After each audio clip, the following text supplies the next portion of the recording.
कर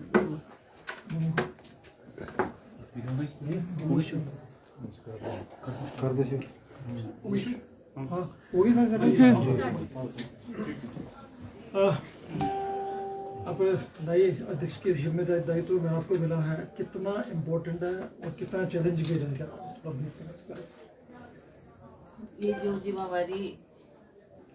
कांग्रेस हाईकमांड ने मेरे को दी है वो अवश्य ही बहुत ही महत्वपूर्ण है, क्योंकि ये हमारा चुनाव का साल है और इस साल के अंत में हमारे चुनाव होने जा रहे हैं और मुझे विश्वास है कि हम सब कांग्रेस के लोग एकजुट होकर इस चुनाव के मैदान में बीजेपी का सामना करेंगे। बहुत लंबी जद्दोजहद चली है, ये भी बताया जा रहा था कि इस चुनावी साल में अगर अध्यक्ष बदला जाता है तो नुकसान होगा और बहुत सारे फैक्शन से बहुत सारे धड़े कांग्रेस के अंदर है, सबको एकजुट करना जैसे वीर सिंह जी के नेतृत्व में होता था वो लोग आप में भी देख रहे हैं, कांग्रेस पार्टी के लोग भी देख रहे हैं, प्रदेश की जनता भी जो जुड़ी है वो भी देखते हैं कि फॉर्मर चीफ मिनिस्टर की तरह आप पार्टी को यूनाइट भी करेंगी और कांग्रेस एक्सपेक्ट कर रही है कि आने वाले चुनाव में भी चुनाव जीत के बताएंगे। तो कितना इम्पोर्टेंट, कितना मुश्किल, कितना चैलेंजिंग आपको लगता है? ये बात ठीक है कि वीरभद्र सिंह जी एक बहुत बड़े नेता थे, उनके लिए ये इतना मुश्किल काम नहीं था कि सभी नेताओं को साथ लेकर चलना, परंतु उनके बगैर आज हम इलेक्शन लड़ रहे हैं। जैसा पिछला भी हमने जब उपचुनाव हुए थे तब भी उनकी गैर मौजूदगी में उनके बिना उस चुनाव को लड़ा और उसमें विजय हासिल की। उसी तरह से हम इस जो हमारा विधानसभा का चुनाव हमारे सामने है उसका भी हम डटकर मुकाबला करेंगे और सब पार्टी के लोग एकजुट होकर, सभी कार्यकर्ता, सभी हमारे लीडर एकजुट होकर पूरे प्रदेश में सक्रिय होंगे और काम करना शुरू करेंगे और अवश्य ही हमें इसमें सफलता मिलेगी। सरकार का 4-4.5 साल का कार्यकाल भी हो गया है, तो क्या अब सरकार को लेके भी कांग्रेस जिस तरह से लग रहा था, कार्यकर्ता भी काफ़ी निराश थे, काफ़ी एग्रेशन नहीं था, फील्ड में भी काम नहीं हो रहा था, अब कांग्रेस वापस वाइब्रेंट दिखेगी, ज़मीन पे काम करती दिखेगी, कार्यकर्ताओं को जो निगलेक्ट किया जा रहा था, बहुत सारी ऐसी बातें निकल के आ रही, क्या कार्यकर्ताओं से सम्मान मिलेगा? सबको एकजुट होकर कांग्रेस अब फील्ड में दिखाई देगी? देखिए, आप जानते हैं कि जब भी चुनाव का समय आता है सभी कांग्रेस जन, चाहे वो हमारे छोटे से छोटा कार्यकर्ता है, चाहे हमारे पदाधिकारी है, चाहे हमारे लीडर लोग हैं, सभी एकजुट होकर काम करते हैं। अभी उपचुनाव में भी ये उदाहरण हमारे सामने रहा और मुझे पूर्ण विश्वास है कि इस चुनाव में भी हम सब एकजुट होकर इस चैलेंज को फेस करेंगे और अवश्य इसमें सफलता पाएंगे। जैसा आपने कहा कि हमने देखा और जनता भी देख रही है कि पिछले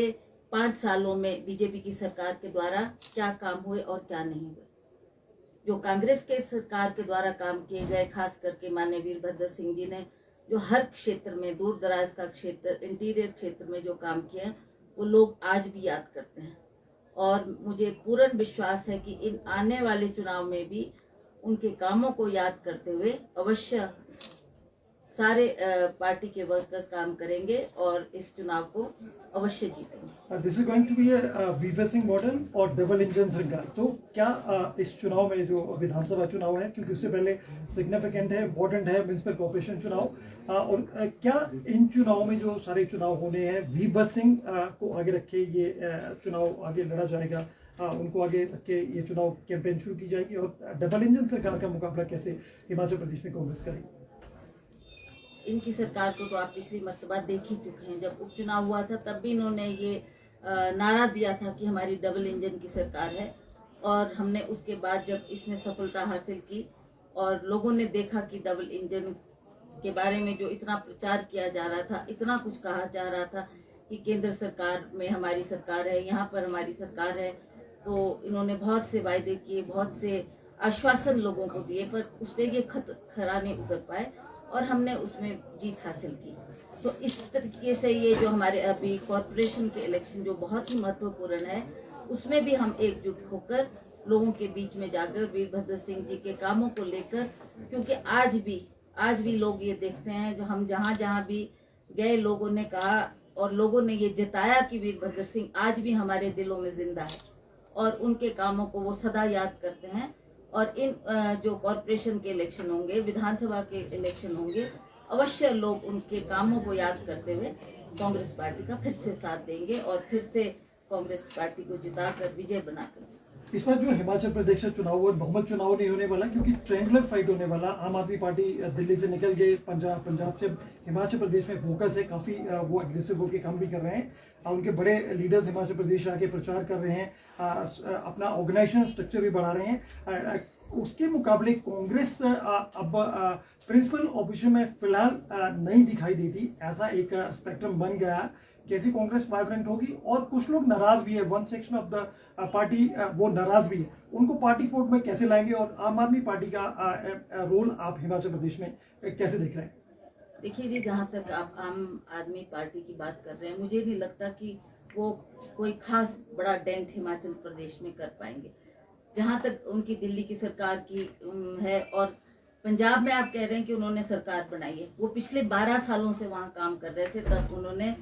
जो वहाँ हालात पैदा हुए उसमें विजय हासिल की। और मुझे नहीं लगता कि हिमाचल प्रदेश में कोई ऐसी परिस्थिति है या ऐसे आम आदमी की चर्चा है, चाहे इनके बड़े से बड़े लीडर आए, चाहे केजरीवाल जी आए, चाहे बलवंत जी जो पंजाब के मुख्यमंत्री हैं वो आए, पर भगवंत मान जी, पर मुझे नहीं लगता कि हिमाचल प्रदेश में कोई ज्यादा असर आम आदमी कर पाएगी। हमारा डायरेक्ट मुकाबला बीजेपी से ही रहेगा और हम इस चुनाव को अवश्य इसमें सफल कर पाएंगे। ठीक है, थैंक यू जी।